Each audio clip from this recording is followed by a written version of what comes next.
भैरवानंद नील के सामने अपनी शक्तियों से बहुत से भूत प्रेतों को खड़ा कर देता है। वो अचानक से नील पर आक्रमण कर देते हैं।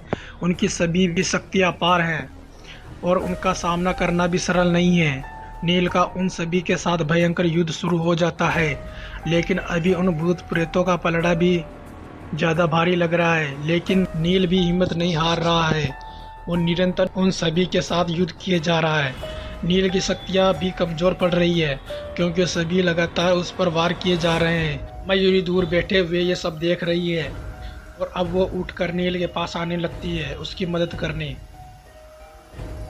लेकिन नील उसे वहीं से आवाज़ देकर कहता है, नहीं मयूरी, मत आओ, मुझ पर भरोसा रखो। उसकी बात सुनकर मयूरी एक बार फिर शांत होकर बैठ जाती है और उन दोनों का युद्ध देखने लगती है। अब नील आंखें बंद करता है और एक मंत्र पढ़ता है।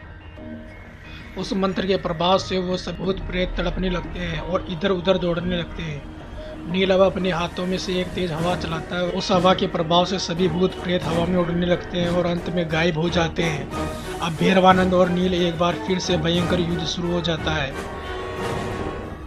और दोनों बहुत समय तक युद्ध करते रहते हैं। अब नील भैरवानंद पर आखिरी प्रहार करने के लिए एक बार फिर से वही शिवजी भगवान का दिया हुआ त्रिशूल उठाता है। अब वो कुछ मंत्र पढ़कर उस पर वार करने लगता है, लेकिन तभी भैरवानंद एक नई चाल चलता है और कहता है, देखो नील, अगर तुम मुझे मार दोगे तो तुम मयूरी की मुक्ति का मार्ग कभी नहीं जान पाओगे। नील भैरवानंद की बातें सुनकर एक बार फिर रुक जाता है और कहता है, भैरवानंद, मुझे बता, कहाँ है मयूरी का मृत कंकाल।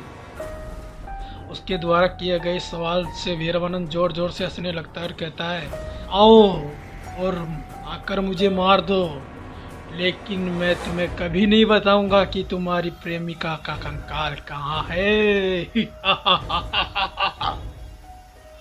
नील आज खुद को जीत कर भी हारा हुआ महसूस कर रहा है। उसे लग रहा है जैसे उसकी सारी मेहनत बेकार हो गई। वो हिम्मत हार कर वहीं अपनी तलवार फेंक कर धरती के ऊपर निडाल सा होकर बैठ जाता है और भैरवानंद से कहता है, तुम्हें जो चाहिए वो बता दो, लेकिन बस सिर्फ मयूरी की मुक्ति का मार्ग बता दो।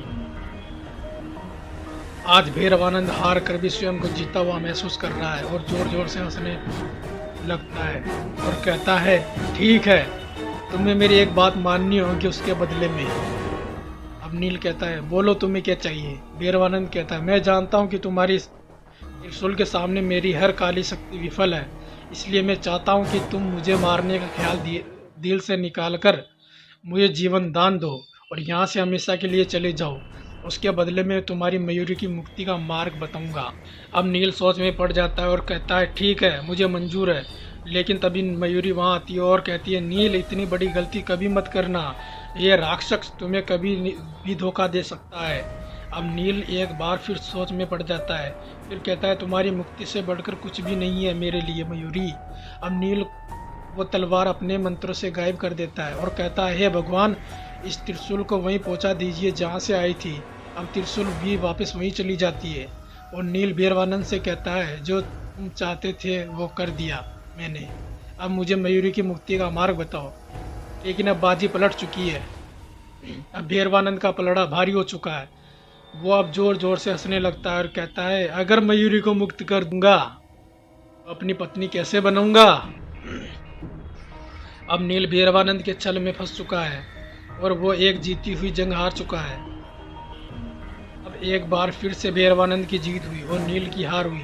अब भैरवानंद जोर जोर से हंस रहा है और मयूरी के पास जाकर, मयूरी, अब तो मान जाओ, इस नील जैसे आम मनुष्य को छोड़ो और मेरी शरण में आ जाओ। अब भैरवानंद मयूरी का हाथ पकड़कर जबरदस्ती पकड़कर खींचता हुआ ले जाता है और एक बार फिर से पिंजरे में कैद कर देता है। नील भी ऐसा उसे ही देख रहा है।